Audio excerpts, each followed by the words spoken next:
Vamos.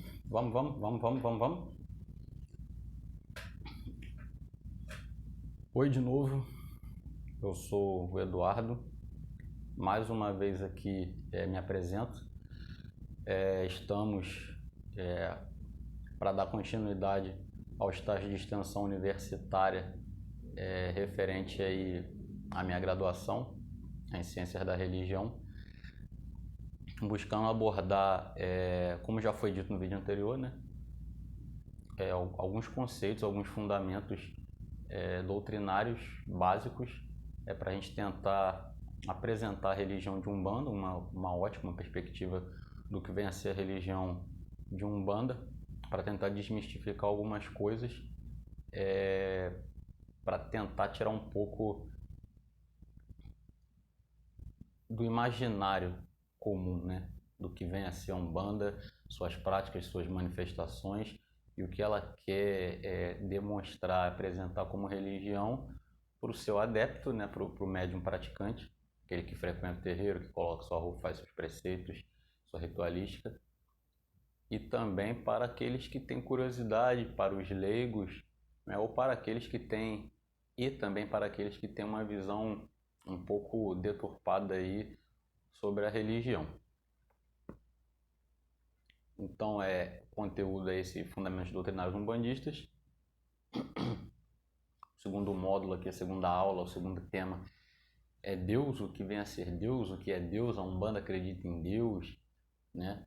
Como é que funciona essa sistemática na ótica de um umbandista. E a gente tem esses objetivos no módulo de hoje, que seriam entender o que é Deus, citar as características de Deus, citar a visão de Deus, né, na perspectiva, na ótica de outras religiões, e explicar quem é Deus na Umbanda, quem é Deus para um umbandista.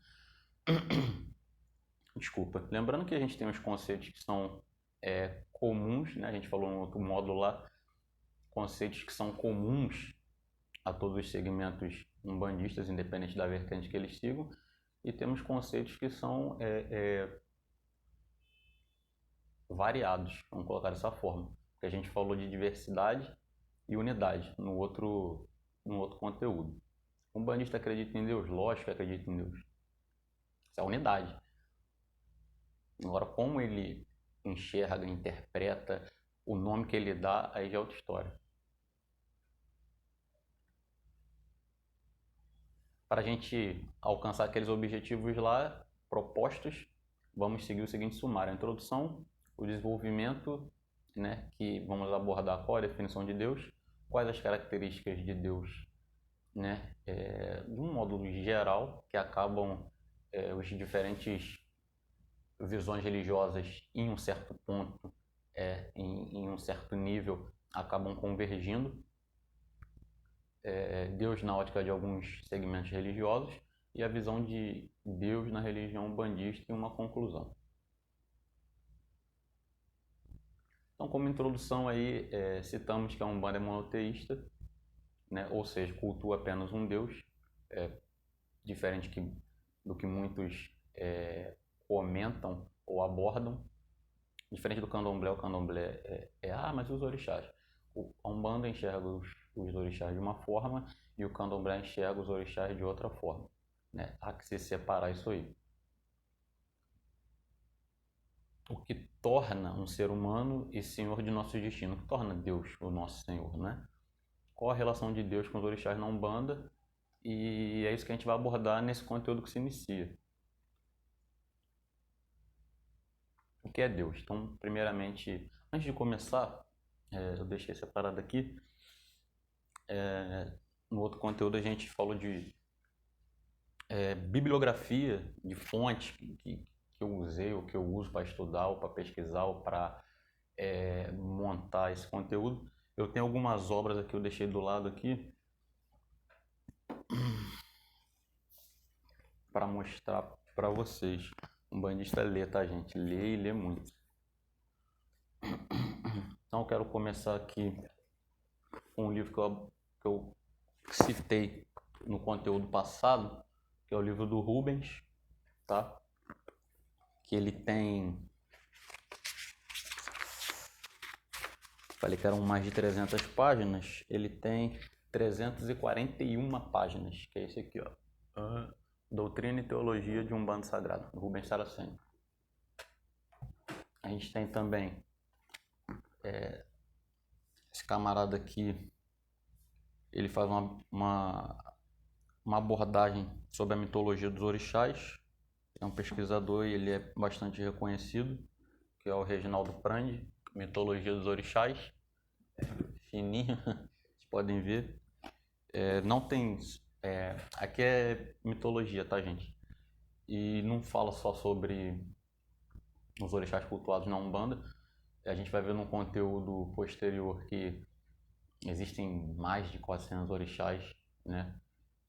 Muitos não são cultuados no Brasil. E ele aborda diversos orixás aqui nessa obra.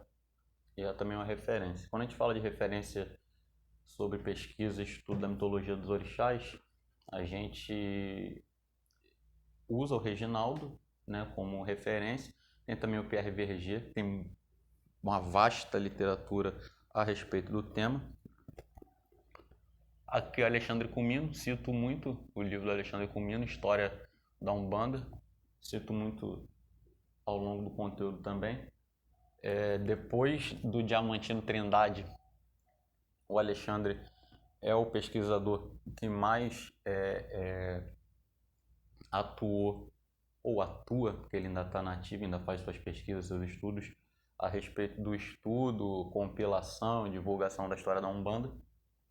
Inclusive, ele cita em algumas entrevistas na internet e escritos, né, de sua autoria, que o Diamantino Trindade cedeu muito conteúdo material para ele, fontes bibliográficas, anotações, fotos, etc.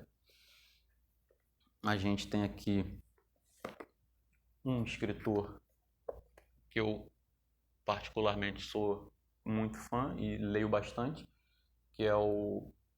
Nossa, que fã, hein?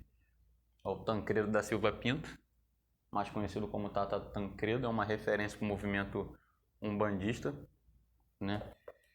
Ele é o responsável aí por cultuar, não é essa palavra, mas por lutar por uma africanização do movimento umbandista, né? E ele, inclusive, em suas obras, ele deixa isso muito claro, muito importante, traz muitos conceitos que são de fundamental importância para o movimento umbandista. Tem esse livro aqui também que eu gosto bastante, é um livro espírita, tá? Da Sueli Caldas Schubert, que é Dimensões Espirituais do Centro Espírita. Como eu falei no primeiro módulo, a gente utiliza muitos conceitos vindos do Kardec, do Espiritismo, porque a gente não tinha na época, agora a gente tem, mas a gente não tem o know-how que foi construído por esse pessoal aqui. Todo esse conhecimento de passe de fluidos, de transmissão de energia, de mediunidade, oriundo da literatura kardecista, não só do Kardec, né, mas de todos aqueles escritores, pesquisadores, instrutores que vieram pós-Kardec e que se propuseram a realizar um trabalho de pesquisa e de esclarecimento acerca da doutrina espírita. Por que eu coloquei esse livro aqui? E que eu estudo esse livro aqui, né? Porque muita gente não tem dimensão que a gente tem, vamos colocar entre aspas, né, dois tipos de terreiro. O terreiro material, o físico, a construção, né, concreto, tijolo, e a gente tem o terreiro astral, né? Antes de ser instalada a matriz material, a gente tem todo um processo a nível espiritual que é montado, que é construído, que é preparado para que aquele terreiro, aquela agremiação consiga cumprir a sua finalidade espiritual. Literatura básica, hein? Muito importante para nós umbandistas. Eu não trouxe todos do Kardec. Eu leio, estudo a literatura, né, o Pentateuco kardecista, livro dos Espíritos, livro dos Médiuns. Estou devendo ainda O Céu e o Inferno. É um livro que eu tenho que parar e destrinchar, mas eu leio. E aqui, para representar o Pentateuco, eu trouxe o Evangelho segundo o Espiritismo, que é um livro muito bom, né? Lições morais e te motiva a ser uma pessoa melhor, a trabalhar suas qualidades e seus excessos. Não vou colocar defeito, que defeito fica feio, né? E o que eu estou lendo agora aqui, também que é muito importante, que é o Reino dos Mestres, que vem fazendo todo um trabalho de estudo, pesquisa acerca da tradição da Jurema, né? Em conformidade ou em junção ou em comunhão com a Umbanda. É um livro muito importante também. Temos muitos escritores, muitos pesquisadores, muitos trabalhos científicos feitos acerca da religião umbandista, e é muito importante que o umbandista estude. É muito importante. E não só que estude a Umbanda. O pessoal que me conhece sabe, eu não estudo só Umbanda. Eu estudo a Umbanda em particular e as religiões no geral. E até por isso que eu iniciei nessa faculdade. O meu primeiro propósito em estudar outras religiões é que é um mecanismo de defesa, vamos colocar assim, mecanismo de defesa. Ah, por quê, Eduardo? Porque eu não tenho como rebater críticas ou posicionamentos preconceituosos se eu não entender qual que é a visão de religião, de Deus, de manifestação religiosa que os outros possuem. Como é que eu vou refutar ou debater com um amigo, um camarada do segmento evangélico, se eu não sei qual que é a visão dele de pecado, a visão dele de blasfêmia, de erro, eu não sei. Eu tenho que entender. Eu tenho que entender qual que é a visão dele do mundo, da religião, como que ele pratica, o que que ele cultua. Eu falo, olha só, isso aí que você está vendo não é assim, é assim, assim, assim. Isso aí que você cultua, para a gente não faz sentido. Então, você vai para o inferno. Eu não acredito no inferno. Que é um pecado. Um bandista não acredita no pecado.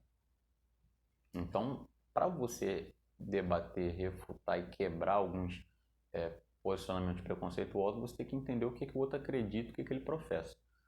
Então, dando início aqui ao segundo módulo, né, a gente traz uma definição do dicionário Michaelis. É muito fácil esse dicionário, você acha na internet, bota lá no Google lá, Michaelis, e pesquisa lá os vocábulos que você tem a necessidade. Então ele traz a seguinte definição. Primeiro, Deus é o ser supremo, o espírito infinito e eterno, criador e preservador do universo, ou incriado. Então essa é uma visão para aqueles que acreditam no Deus único, que apresenta um caráter monoteísta. Essa é uma característica básica, né? Ele não foi criado. E ele mantém, ele preserva o universo. No segundo item, a gente tem aqui ente tríplice e uno, infinitamente livre e inteligente, criador e regulador do universo. Essa aqui é uma visão interessante e que, inclusive, né, a gente vai ver isso aqui no hinduísmo, né? Ente tríplice, Santíssima Trindade, né? Pai, Filho e Espírito Santo. No hinduísmo lá, Brahma, Shiva e Vishnu. Vishnu, Krishna e Brahma, né? Criador, destruidor e mantenedor, né? No item 3, cada uma das pessoas da Santíssima Trindade, o que eu abordei no item anterior. No item 4, o indivíduo ou personagem que por qualidades extraordinárias se impõe à adoração e o amor do ser humano. Então, quando a gente começa a estudar a mitologia dos orixás, e a gente começa a estudar especificamente a mitologia do orixá Xangô, a gente vai ver que, de acordo com as mitologias, ele foi um rei, né, de Oió, da cidade de Oió, né, lá na África, e ele, de fato, de acordo com as mitologias, ele viveu, né, e divinizou-se. Então ele entra nesse item 4 aqui, né, indivíduo ou personagem que por qualidades extraordinárias, né, o pessoal acreditava ou visualizava o Xangô como sendo um rei justo, se impõe a adoração e o amor do ser humano. Quinto, objeto de um culto ou de um desejo ardente que tem primazia sobre todos os outros, desejos e afetos. Objeto de um culto a gente pode bater um pouco aqui as religiões primitivas, né? O pessoal que adorava o sol, que adorava fenômenos climáticos, etc. No item 6, cada uma das divindades masculinas do politeísmo, às quais se atribui a capacidade de influenciar destinos. Então, por que a gente fala masculinas? Porque, né, óbvio, Deus masculino e deusa feminino. Politeísmo é que a gente pode utilizar o candomblé, porque o candomblé, ele, de fato, ele interpreta e cultua os orixás como Deus, de fato, como deuses, apesar de, na minha visão, ela ser uma visão monoteísta, já que por mais que Xangô seja considerado um deus, Ogum seja considerado um deus, eles têm um deus maior que rege todos esses deuses, né? Que é o Olorum, Olodumare, Zambi, etc. E 7, princípio único e supremo da existência e das atividades universais, primeiro motor e causa primária do devir e da ordem do mundo. Isso aqui é uma visão que a gente vê muito nessas religiões mais universalistas, né, mais espiritualistas, né? Princípio inteligente criador, ou pensamento universal, ou energia cósmica universal, etc. Então, Deus é o supremo criador do universo. Ele não tem princípio, nem meio, nem fim. Ele sabe de todas as coisas e tem o poder para tudo fazer. A gente analisando a definição do dicionário, a gente vê que a capacidade de interpretação, sabedoria e alcance do poder de Deus, ela abrange todo o universo, todos os seres e todas as formas criadas, né? Visíveis ou não, porque a gente já trata de um plano material, plano espiritual, né? De acordo com a visão trazida por Allan Kardec e a doutrina espírita. Deus é espírito, não tem limitações físicas, é amor, é pessoa. Ao mesmo tempo, é possível conhecê-lo e impossível compreendê-lo, porque ele é muito mais complexo que nós. Por que que a gente traz essa exposição, declaração de que é impossível compreendê-lo? Porque a gente tem que ter um entendimento que com a nossa constituição física, né, a nossa matéria, a gente não consegue contemplar todo o conhecimento do universo. Se a gente não consegue compreender tudo aquilo que nos cerca de uma maneira plana e concreta, quiçá compreender Deus, né, e sua constituição, sua origem, seu alcance, etc. Então, toda a interpretação que a gente faz acerca de Deus, ela sempre vai ser uma interpretação limitada, né? A gente vai dar a Deus a interpretação que a gente tem com a nossa capacidade de visão material. Fomos criados à sua imagem e semelhança, ou seja, nossa capacidade moral, racional, são um reflexo da razão e moralidade de Deus. Isso aí, na minha visão, é um conhecimento que foi trazido muito pela doutrina católica.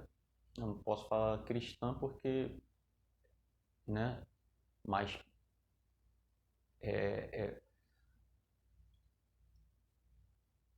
acontece o seguinte, sempre é dito isso em cultos evangélicos e da Igreja Católica, que Deus nos criou a sua imagem e semelhança. Então, somos partículas divinas. Nós somos capazes de desempenhar, de alcançar as características de Deus. Não ser Deus, mas alcançar, né, as suas qualidades, suas características. Deus é amor infinito. Então, nós podemos, né, com exercício diário, com perdão ao próximo, com manutenção e construção de nossa personalidade, alcançar o amor infinito, alcançar a paciência né, infinita, trabalhar isso para que nos assemelhamos, nossa, horrível isso aqui, para que cheguemos próximo às qualidades que são emanadas por Deus, vamos colocar dessa forma. Então temos a partícula de Deus dentro de nós. E acaba que isso vindo com a igreja acaba se tornando meio que um conceito universal, né? Por ter criado o tempo e o espaço, ele não é limitado por eles. Ele vê passado, presente e futuro tudo ao mesmo tempo. por esse motivo, tem a exata noção de tudo que somos capazes de realizar, tanto para o bem quanto para o mal. Então Deus ele é atemporal. Ele é atemporal. É quando o consulente ou o assistente ele vai numa sessão no terreiro de Umbanda e ele pede um aconselhamento para um preto velho, para um caboclo, para uma entidade manifestada, muitas das vezes o caboclo ele vai te falar, olha, caboclo, eu tô precisando de uma ajuda nisso, nisso e nisso. Ele, ó, se você fizer assim, vai dar nisso. Se você fizer assim, vai dar nisso. Né? Porque você tem o seu livre-arbítrio, ele não pode interferir no seu livre-arbítrio. Então esses cenários que a entidade joga pro consulente, Deus contempla tudo isso. Ele já consegue enxergar todas as nossas potencialidades. E muitas das vezes, a pessoa ela chega com a fé cega num terreiro achando que o caboclo falou isso, então eu vou fazer isso porque... Não, ele não está vendo, né, com a sua mediunidade, sua clarividência, com a sua... Enfim, ele não está vendo o que vai ser. Ele contempla as possibilidades que lhe são passadas. Agora, aquilo ali que o caboclo falou para o consulente, o preto velho falou para o consulente, vai se realizar? Talvez. Do que isso vai depender? Diversos fatores. Principalmente da postura daquele que recebe o aconselhamento no problema, né, que ele está trazendo para ser solucionado. Ó, eu tenho problemas com alcoolismo, então você tem que, primeiramente, você tem que trabalhar a sua fé, se apegar, né, a Deus ou na sua crença religiosa, enfim. Depois que você começar a trabalhar a sua fé, você tem que começar a trabalhar na matéria. Como assim? Procurar um médico, procurar um psicólogo, procurar ajuda familiar. Você está procurando ajuda familiar, você está procurando ajuda espiritual. E agora? Agora você tem que começar a fazer um trabalho interno. Trabalho de não frequentar lugares que propiciem, né, que você consuma sua bebida alcoólica, evitar condutas ou amizades que propiciem que você tenha recaídas. Então são uma série de variáveis que vão determinar se aquele aconselhamento ali vai ser concretizado ou não. Né? Como eu falei anteriormente, todos nós somos dotados do livre-arbítrio. Você pode fazer o que você quiser. Se você quiser pegar uma arma agora, botar na cabeça de alguém e dar um tiro, você pode.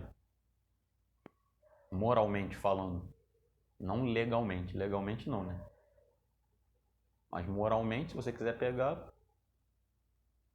Mas aí você vai sofrer as consequências dos atos que você realizou. Essa é a ideia central. Não existe nenhum comportamento nosso que surpreenda ou escandalize a Deus. Então, muitas vezes, alguns segmentos religiosos, né, têm essa visão e pregam isso, impõem isso, que não, se você fizer isso, Deus, você vai irar a Deus. Por exemplo, carnaval, né? O pessoal fez uma manifestação lá que eu particularmente acho de péssimo gosto, porque se fosse com um símbolo religioso meu, eu não ia achar engraçado, não ia achar, é arte. Não acredito, mas é um posicionamento meu. Fizeram a encenação lá do Jesus, lá no carnaval, não sei o que, deu uma polêmica danada. Só que a pessoa fala, aquele pessoal vai pro inferno, isso vai acontecer porque... Não. Deus ele já consegue visualizar todas as nossas potencialidades. Ele sabe do que você é capaz. Tanto para o bem, está ali escrito ali, quanto para o mal. Não, é no próximo. Tanto para o bem, quanto para o mal. Então não existe nenhum comportamento, ação, atitude sua que Deus vai olhar assim, cara, por que você fez isso, meu? Não, Deus vai olhar e ele já sabe do que cada um é capaz. A gente não foi criado à sua imagem e semelhança. a gente não veio dele, a gente não se corrompeu ao longo do tempo, né? Porque de acordo com algumas doutrinas religiosas, a gente foi feito puro, espírito puro, e quando a gente começa a ter as sucessivas vivências na matéria, né? E a gente deixa a matéria tomar conta de nossas ações, a gente passa a viver, né? Em virtude do mundo das sensações, o teu espírito ele vai ficando mais denso, você vai acumulando cargas na sua vida. Então ele sabe do que você é capaz e do que você não é capaz. Então nada que você faça vai escandalizar a Deus. Beleza? Quais as características de Deus? Então o livro dos Espíritos, esse seu primeiro capítulo, trata sobre o que é Deus e as suas características. Os Espíritos afirmam ser Deus a inteligência suprema. O pessoal pesquisar vai ver que a doutrina do Allan Kardec, ele não tirou da cabeça dele e escreveu. Foi todo um estudo comparativo, pesquisa, as psicografias foram analisadas, foram comparadas, foram coisas, mesmos textos, ou com mesma doutrina, ou com mesmas mensagens em diversos locais do mundo. Então não foi uma coisa que ele tirou da cabeça e escreveu no papel, isso aí, ó. Não, não é. Né? Então aconteceu essa contribuição dos espíritos, porque ele por isso fala que os espíritos afirmam. Os espíritos afirmam ser Deus a inteligência suprema e causa primária de todas as coisas e lhe atribui os seguintes características, atributos, etc. Então ele é eterno, está no livro dos espíritos, tá? Na primeira parte do livro dos espíritos. Se ele tivesse, né, um começo, teria saído do nada ou teria sido criado ele mesmo por um ser anterior. É assim que de degrau em degrau remontamos ao infinito e à eternidade. Então no próprio livro dos espíritos ele fala lá, né, que se você pegar toda a visão científica de criação do mundo e for remontando aquilo até o Big Bang, né, Big Bang, em algum momento você vai ter uma ponta solta. E eles afirmam que essa ponta solta, essa é o princípio criador de Deus, do universo, né? Porque nada se cria do nada. Imutável, se Deus estivesse sujeito às mudanças, as leis que regem o universo não teriam nenhuma estabilidade. Então Deus é imutável. E as leis que ele criou, que regem o universo, são imutáveis, né? Ação e reação, princípios energéticos, isso é imutável. Você não pode fazer nenhum experimento laboratorial para alterar isso aí, alterar o curso. Ele é imaterial, quer dizer, sua natureza é diferente de tudo que achamos de matéria. De outro modo, ele não seria imutável. Então, vejam que as características, os atributos, eles acabam em um determinado momento se complementando. Então, se ele tivesse uma natureza material, uma natureza física tal qual a nossa, ele seria suscetível a essas transformações na matéria. Então ele não seria Deus, porque você poderia ferir Deus ou matar Deus. É uma visão grosseira, mas para ilustrar. Deus é único. Se houvesse vários deuses, não existiria nem unidade de vistas, nem de poder na organização do universo. Essa é uma visão que eu estou trazendo espírita, tá? Eu não quero aqui convencer ninguém de nada, evangelizar ninguém, né? Mas eu, como umbandista, eu acredito que a maioria dos umbandistas, se não a unanimidade, acredita também que Deus é único e ele se desdobra, né, em diversos fatores, energias, representantes, enfim. Todo-poderoso, porque é único. Se não tivesse soberano poder, haveria alguma coisa mais poderosa ou tão poderosa quanto Deus. E ele não teria então criado todas as coisas e, consequentemente, não teria poder sobre todas as coisas. Então eu não acredito, de novo eu, Eduardo, tá? Eu não acredito nesse antagonismo Deus e diabo, porque eu não acredito, sendo ele o criador, o ser imaterial, inteligência suprema, consciência cósmica universal, que ele tivesse alguém que lhe equiparasse em poderes e que eu não consigo conceber isso. Se existir um ser nesse nível, eu acredito que ele seja um agente cósmico do caos. Sei lá, expressão que eu tirei da cartola agora. Né? para ajudar o ser encarnado a suportar suas más tendências, tá? Então, igual a gente vê lá né, nas passagens bíblicas lá, ele testando Jesus no deserto, então justamente para que você exerça as qualidades de Deus de fato, sendo provado para isso, para que não seja algo passageiro, transitório, ilusório, né? Eu não acredito, na realidade eu acredito, né, que quando você pede coisas para Deus, não coisas materiais, coisas imateriais, né? Quando você pede sabedoria para Deus, eu não consigo, sempre deixando claro que é uma visão minha, não da Umbanda, tá? Eu não acredito que Deus vai chegar com um pote de sabedoria e jogar na tua cabeça. Toma, para ti agora você é sábio. Pum. Não, eu não acredito nisso. Eu acredito que ele vai proporcionar, através de seus agentes, maneiras para que você pratique a paciência. Então, você pede paciência para Deus. Então, vai aparecer aquela pessoa lá no seu trabalho que te irrita bastante e que não cumpre prazo ou que te sabota. Então, ó, tá aí a oportunidade, ó. Respira, acalma, não ofende, faz a tua parte. Então, são situações para que você consiga desenvolver aquele atributo específico, né? Essa é a minha crença. E soberanamente justo e bom. A sabedoria providencial das leis divinas se revela nas menores coisas como nas maiores coisas. E essa sabedoria não permite duvidar nem da sua justiça nem da sua bondade. Muitas das vezes as pessoas duvidam, né?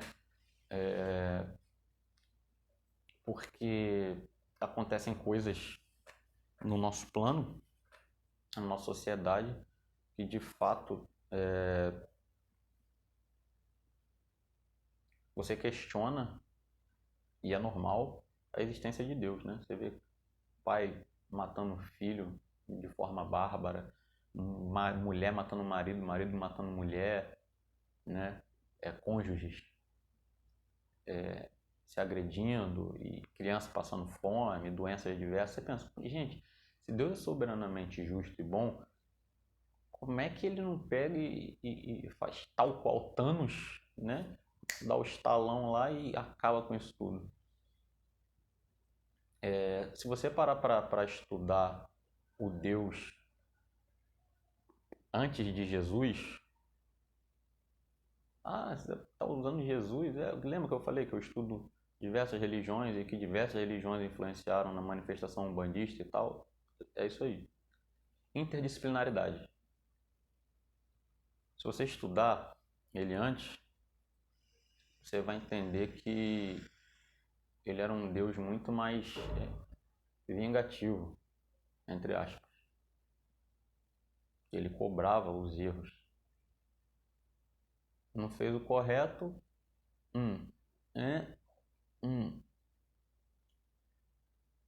vamos resetar. O mundo está errado, vamos resetar.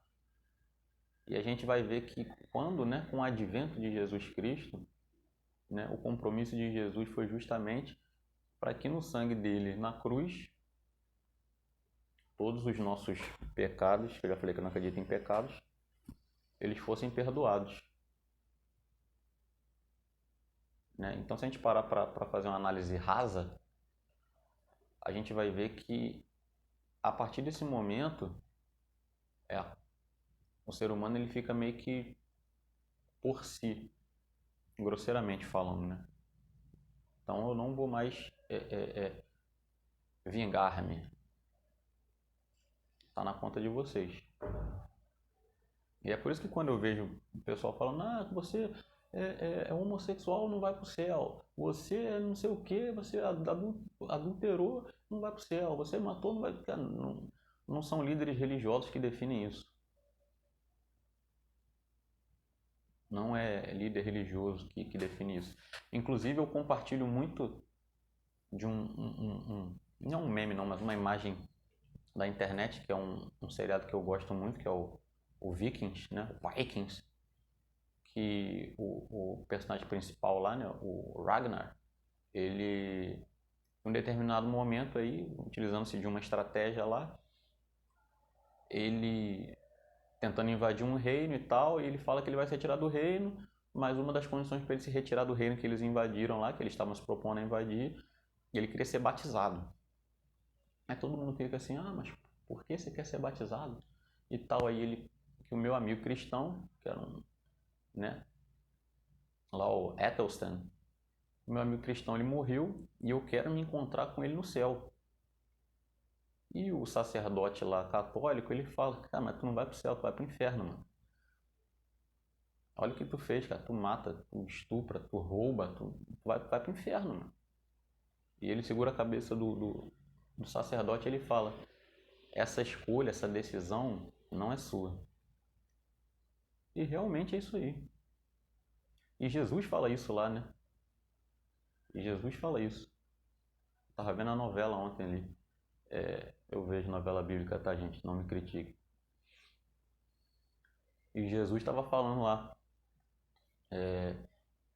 que as prostitutas e, né, o pessoal que anda errado vai entrar no céu antes que muito religioso, antes que muita gente. O pessoal que se arrepende, que muda de conduta, que resolve levar uma vida mais correta para si, consequentemente para Deus. Então não é líder religioso que define isso aí. Aí a gente trazendo para uma ótica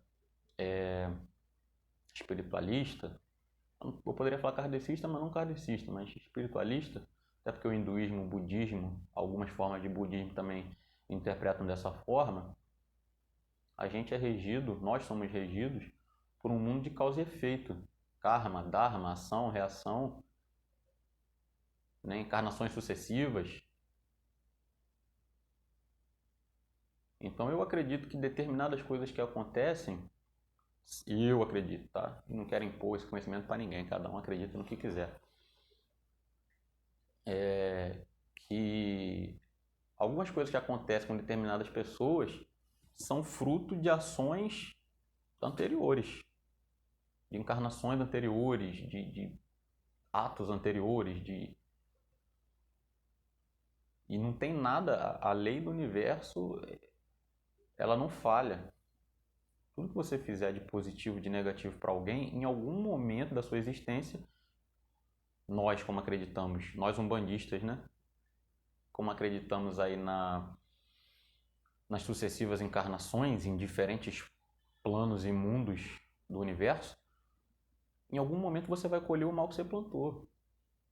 Aquele deputado que está desviando milhões, aquele camarada que assassinou a esposa, aquela, né, que assassinou a criança, que roubou, em algum momento isso aí vai ser reparado. E quando você lê a literatura lá espírita, você vai ver que tem muitos relatos desses nas psicografias. O camarada ele foi um abusador no passado, né? Ele foi um dono de escravos, que ele era muito cruel e abusava dos escravos, e faleceu, na próxima encarnação ele veio numa condição de escravo, ou ele veio numa condição inferior, né? Para poder pagar aquilo que ele fez de mal em outra existência. Então isso é o que me faz não duvidar desse soberanamente justo e bom. Em algum momento do plano de existências, aquele mal vai ser reparado. Então Deus é onipotente, pois Ele é todo poder, tudo pode fazer. Um tempo atrás, isso aí vocês pesquisam na internet, vocês acham fácil. Um tempo atrás acho que teve uns 2 ou 3 casos já nesse sentido, da pessoa que tomou um tiro, bala perdida, assalto, enfim, e o projétil ficou na caneta Bic. Só como a caneta Bic vai parar? Ou ficou num livro da criança, pegou na mochila da criança, estava indo para a escola, ficou preso no livro. Né? Ou essas coisas sobre-humanas, mãe que não sabe nadar, vê o filho se afogando, entra no rio, no lago e salva. Então eu acredito nesse poder de realização de Deus, né? Ele é onipresente, pois está em tudo em todos ao mesmo tempo, o tempo todo, e já que nele se encontra a origem de tudo que existe, então como ele foi o nosso Criador, nessa visão que eu já explanei anteriormente, ele está com a gente o tempo todo. E todas as nossas ações são um reflexo de Deus em nós. Quando você se propõe a escutar alguém que está com um problema psicológico, quando você compra uma marmita de comida e dá para um necessitado, quando você vê um cachorro de rua passando sede, você pega uma água e dá para o cachorro beber, tudo isso é presença de Deus na sua vida, né? Ele é onisciente, pois é todo saber, né? Aí a gente analisando toda a constituição do universo e todas as relações, né, sociais presentes no nosso planeta, no nosso país, na nossa comunidade, a gente vai ver que tudo é muito harmônico e as coisas acabam se complementando e não dá certo porque o ser humano ele é imperfeito, né? A gente não pode culpar Deus por isso. O amor de Deus não se ganha ou se merece. Ele é incondicional e não tem preferências. Deus não tem preferências. O pessoal fala que eu sou de religião X e não, não. Até porque a gente tem maus religiosos em todos os segmentos. O camarada é evangélico, mas ele está extorquindo financeiramente. Não são todos, tá? Não estou generalizando. Mas se você fizer uma pesquisa rasa no Google, você vai encontrar isso aí. Ele está extorquindo seu fiel. O cara da igreja católica está extorquindo o fiel, ou está abusando. O cara da igreja evangélica está extorquindo, ou está abusando, ou está cometendo crime.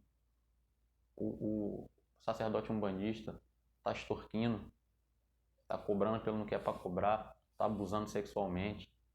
Então a gente tem pilantra em todos os segmentos religiosos. Não é a religião que vai moldar o caráter da pessoa. Não é.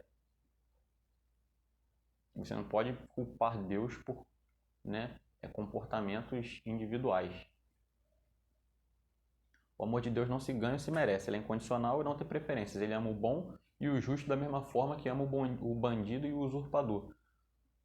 Então, você analisa a vida de um marginal, não pejorativamente, não estou fazendo política aqui,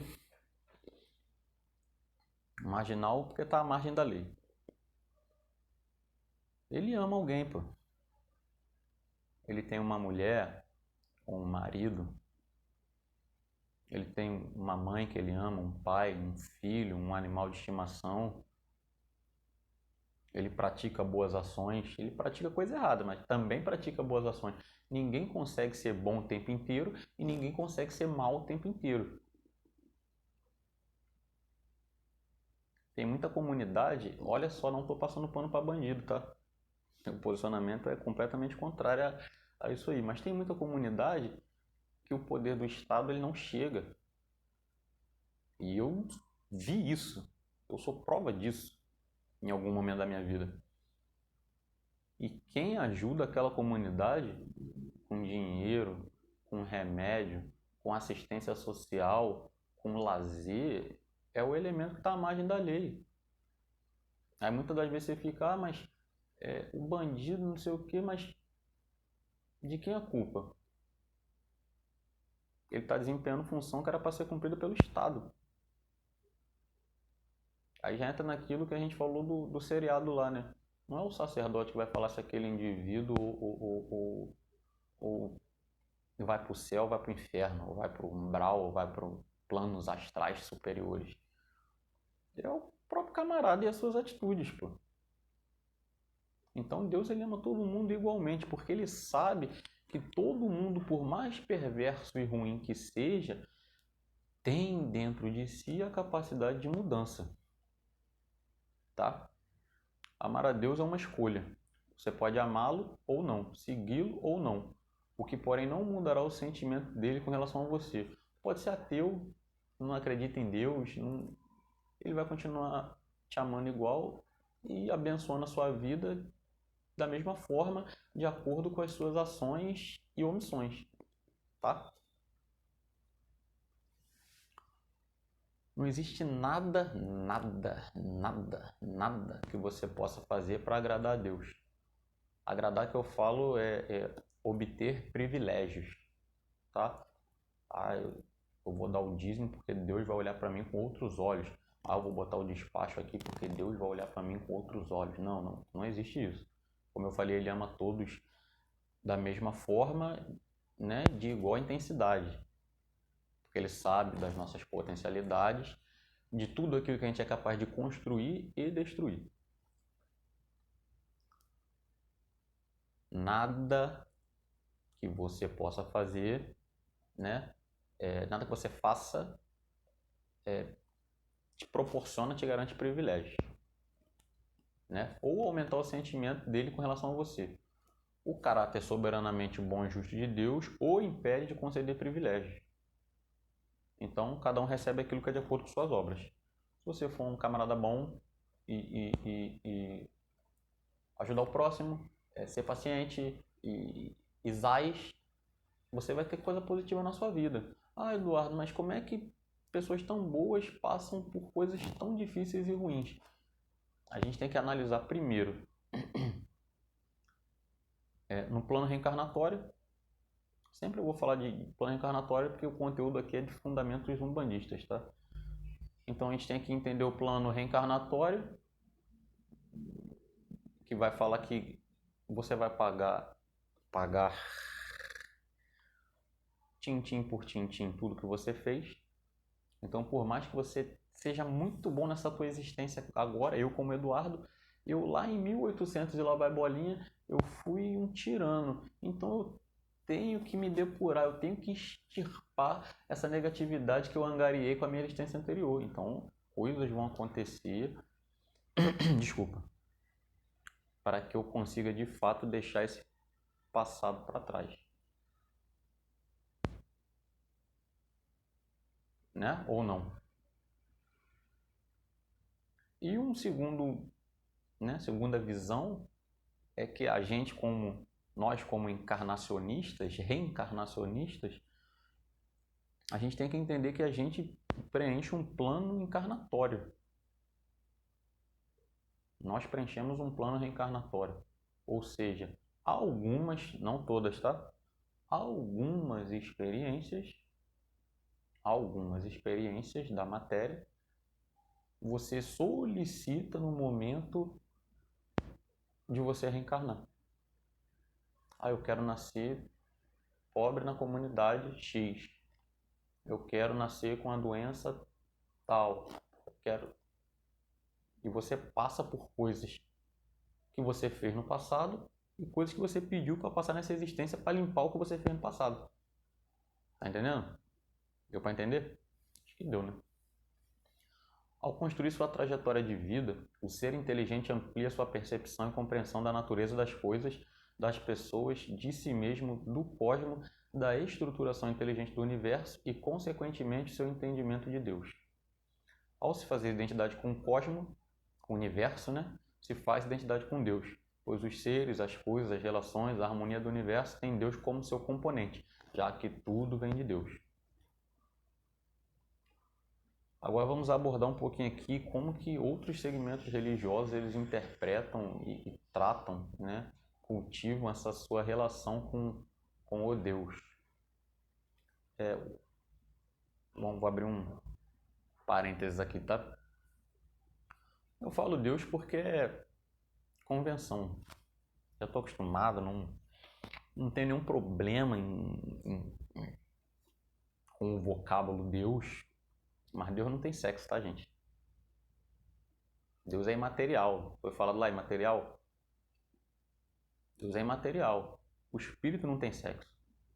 Né? Quem se propôs a ler o livro dos espíritos vai ler que o espírito não tem sexo. Então você vai viver sucessivas encarnações em diferentes corpos para passar pelas experiências que você tem que passar.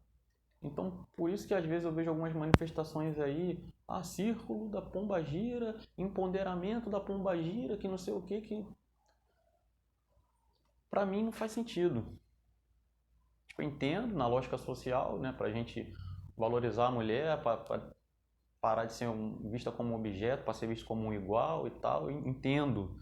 Mas para mim não faz sentido porque o espírito não tem sexo.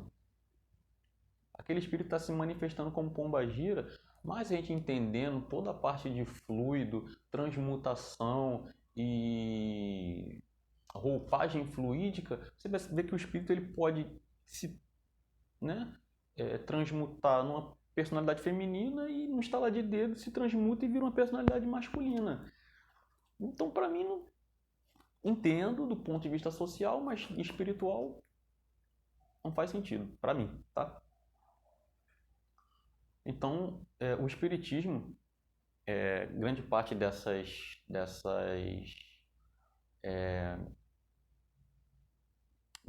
características, desses atributos eu já tratei, né, nos slides anteriores, né? Deus é a inteligência suprema, causa primária de todas as coisas, é eterno, imutável, imaterial, único, onipotente, onipresente, onisciente, soberanamente bom e justo.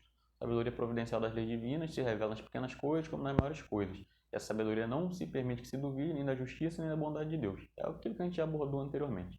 Tá? Uma visão que você vai ver logo no início do livro dos Espíritos que já deixa muito claro qual que é a natureza de Deus, a visão espírita. No cristianismo, Deus é o ser divino que criou e governa o mundo. Ele é manifesto em 3 personalidades diferentes, né? Como Pai, Filho e Espírito Santo. Ao Deus Trino cresce em diferentes atributos, entre eles o amor, a onipotência, a onisciência, a onipresença, né? Que o Espiritismo também traz e acredita, a santidade, a verdade, a justiça e a fidelidade. Por isso o pessoal fala muito do Deus é fiel. No judaísmo, né? Eles creem no Deus de Israel, é um Deus nacionalista, entre aspas, né? É o povo prometido, como o pessoal costuma falar aí, que era conhecido por 2 nomes principais na Bíblia, né? Yahvé, ou Javé, e Jeová, Jeová ou Jeová, sendo este o mais comum. Acredita em um Deus único que escolheu Israel e lhe revelou a sua lei, que está escrito no Torá, ou Pentateuco, né? O Pentateuco judaico e o Pentateuco kardecista. O Pentateuco kardecista é o livro do Espírito, o livro dos Médiuns, Céu e Inferno, o Evangelho segundo o Espiritismo e a Gênese.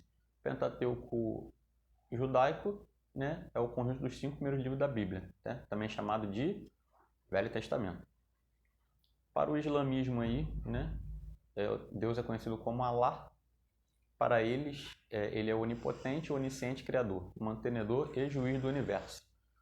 A criação e manutenção da ordem no universo é vista como um ato de misericórdia pela qual todas as criaturas de Deus cantam-lhe glórias. Ultimamente ele tem um preconceito muito grande, muito em parte por causa dos extremistas, né? Os extremistas a gente vai ver em qualquer segmento religioso, só que alguns partem para vias de fato, o que não é o caso. No budismo, não acredito num Deus único onipotente, algumas vertentes sim, tá? Mas no geral não. Não acredito em Deus único onipotente, mas sim em divindades que estão sujeitas à mudança, declínio e morte, assim como qualquer outro ser no ciclo de renascimentos, e é incapaz de auxiliar a transcender esse estado. O conceito de Deus não faz parte da doutrina de Buda, né? Mas em algumas vertentes budistas existe essa crença. No candomblé eles acreditam, né, como eu falei anteriormente lá também, num Deus supremo. Acredito que todos os orixás são deuses, mas acreditam num Deus supremo, né? Olorum ou Olodumare, Olodumare, algumas pessoas falam assim, Maú e Zambi, ou Nzambi, em deuses menores, né? Os orixás, voduns e inquices. Isso aí vai depender de cada nação do candomblé. Não tem uma nação que vai trabalhar só com orixás. Nações que a gente fala de uma maneira grosseira, é aquilo que a gente falou das vertentes da Umbanda, né? Que aí varia de acordo com a origem dos povos que foram trazidos para cá como escravos, né? Angola, Nigéria e tal. Cada uma dessas divindades rege um aspecto da vida e um rei da natureza. Então, Xangu é visto como o deus da justiça, Ogum é o deus da lei, da guerra, dos caminhos, né? Oxóssi é o deus lá da caça, das matas e tal. Ossan é o deus das folhas, e por aí vai. E da visão umbandista, como é que funciona isso aí? No geral, por em sua origem, ela ser composta e organizada, estruturada no espiritismo, no catolicismo e no candomblé, nas nações candomblé, a Umbanda ela traz essa natureza de culto monoteísta. Então acredita no Deus único, que aí vai ser, alguns vão chamar de Deus, outros vão chamar de Olodumare, outros vão chamar de Olorum, alguns chamam de Zambi, vai variar com a vertente também. O que é indiferente, porque, como a gente já falou, Deus é imaterial, não tem sexo, não tem... Se você quiser chamar de deusa, para ele não faz diferença. A diferença é a forma como você trabalha a sua espiritualidade, como você presta culto para Deus. Então, como já citamos anteriormente, a Umbanda é monoteísta, depositamos nosso culto. Eu não falo por toda a Umbanda, tá? Eu falo pelas vertentes que eu costumo assistir, pesquisar e estudar. Depositamos, ninguém fala por toda a Umbanda, tá, gente? Eu sempre bato nessa tecla, ninguém fala por toda a Umbanda. A Umbanda é livre. E o fato de você não ter um livro código é mais uma ferramenta para que ela continue sempre sendo livre. Hoje a gente vê um Umbanda no Japão, um Umbanda na Austrália, um Umbanda no Portugal, na França. E é muito importante que ela seja livre. Ela tem algumas coisas que a gente chama de núcleo duro, mas é muito importante que ela seja livre, porque algumas coisas em outras culturas não fariam sentido. Como assim, Eduardo? Por exemplo, se eu falar de preto velho lá nos povos nórdicos, ou caboclo, entendeu? Na minha visão, não faria muito sentido.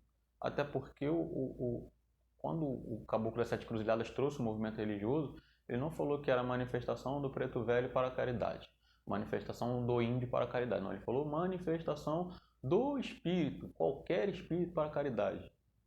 Esse é o pressuposto da religião, conceito base da religião.